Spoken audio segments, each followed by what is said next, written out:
what do you see as the state of manhood today?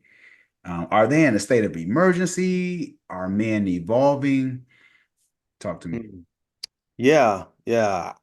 I guess initially, man, I would almost say it's all over. Mm, I think it depends on, what your context is, what side of the tracks you're living on, who your circle of folks are. Um, I've really begun over the last 2 months started to dive a lot more mm, into working specifically with men through mentorship and discipleship. And so what I'm finding, man, is that you have everything from those men who are hungry and healthy and pouring into other men, and those men who are being poured into are hungry and they are willing to be humble and sit under good, healthy, masculine leadership. You have it from there to those men that are just trying to put one foot in front of the other. They didn't grow up without a father. I mean, they grew up without a father. They don't have a ton of good masculinity in terms of community around them. And so they're just trying to figure it out as they go, man. And then obviously you still got the other side of the pendulum on all of this where um you just got men out there who are destructive and are making the loudest noise when it comes to this conversation on masculinity. And so that super toxic group of men, or I'll throw this out there as a precursor, boys, shall I say, um, can tend to overshadow, right?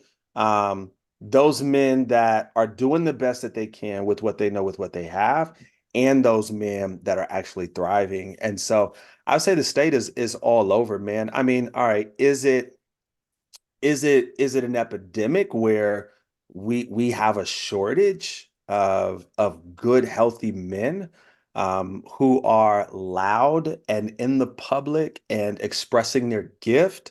I would say yes, most indeed. Any man out there that is leaning into the heart of the Lord, any man out there that is healthy, that is grinding, that is hustling, that's taking care of their families, that is having positive impact in the community. Man, we need y'all. We need y'all. We need your voice. We need you on YouTube. We need you in stores, in the neighborhoods, in churches, in community rooms. Like, we need you. Doesn't matter whether or not you're gonna have a massive influence or a small influence. We need you. So that way we can begin to get those stories, right? Of those men that are actually holding up the standard of what it means to be a healthy man. So that's my longer the short answer there, man. But I feel like that's where we at. Yeah, for sure, man. Because all it takes is one, right? That's all it takes.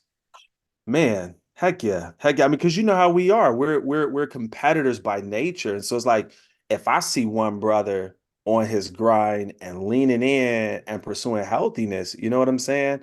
I'm naturally gonna be challenged in that. Like, yo, like let me work. Let me put my hand to my ground and see what it is that I'm supposed to be doing on my end. So you're right. It only takes one.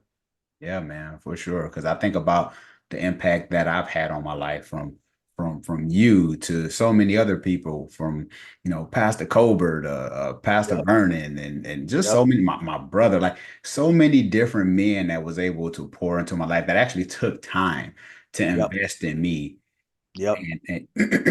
and even when I look at so many other men that have poured into my life, and I was just thinking like I'm spoiled. I'm thinking Mhm. how many men took time to invest in me and Bro. how many people actually didn't get what I had at the time. Right. I just took Right. it for granted, like all men should get this. No, they don't. They don't, man. Listen, I actually have uh two gentlemen that I'm walking with right now who are older than me. All right. They're in their late 40s and they have never had these are their words, bro. They have never had a man walk alongside of them through life that they could call on, that they could reach out to. So I'm swimming in the same waters as you, man. Like obviously I had my dad. That was by the grace of God. My dad, Timothy Hawkins, he's not my biological dad, but He's a dad that I've only ever known my entire life. And then he was humble and wise enough, bro, to allow five other pivotal men, bro, to pour into my life as a teenager, bro. They would always come and get me, bring me to their house, do work, take me out, lunch, all of that, bro. So like they were I same as you, bro. I just had community of men around me growing up that helped me develop as a young man. Yes, yes. I even think about even Sam when I was going to ACU and I was going to Arizona Christian University and he was my professor and then he's like, "Hey man, you want to catch up on some coffee?" Right, Boom. right. Man spent 2 years of his life pouring into See, me, stuff that I see, still carry with me to this day. So it's funny how in time and live time, we don't think how much of an impact that moment can have on us. right, right. You Yeah, know. totally, bro. And dare I say, man, for both of us, I had a few young men as well. Not a few young men, I had a few gentlemen as well. Kind of, you went to your college years and my young adult years, same, bro. And here's what came up for me when you were saying that. We had men in our lives and we still found ourselves in challenging life situations, right? And so like it doesn't mean that healthy masculinity as community it makes things fail proof, but it makes me ask the question, bro, just imagine if we didn't have them. I don't know about you, bro, but if I didn't have healthy men in my life, bro, God help us all. Oh, God, yeah. And that's, Uh, man, yeah. Yeah. so good, so good. Yeah. So I'm grateful for that. And again, I think about how many men don't have that and how many men are actually thirsty and hungry for that and where we need to connect. I wanted to ask you about that. Where's the disconnect between our generation and say guys that's maybe 20, 25? Like, are we connected or are we not? And if so, what is the disconnect? Yeah, I think it's gosh, man, this thing's so it's so nuanced. And so let me just look, you're talking to me, so I'm going to speak out of my own context, Yeah. man. I do believe the disconnect from our generation is that the younger generation is hungry for relationship. Mm, They're hungry for consistent community. Um, that extends beyond something eventful, and I think for us we have to learn, and I'm really kind of going our age, bro, around that mid 40s and older. um we have to learn how to slow down and simplify our lives to create margin for this younger generation. You mm, know what I'm saying? And I think it's us creating margin for this younger generation that's actually going to help pull them out of their silos, man. I think the second thing is, man, we we have to call these young men into the battle and not just behavior modification. mm, So I think that's what a lot of times we're calling young men into behavior modification. Hey, you're a young man or you a man, you need to be doing this, that, and the third. Don't be out here acting like this, that, and the third. That's like, hold up though. Like you haven't even built relationship with them.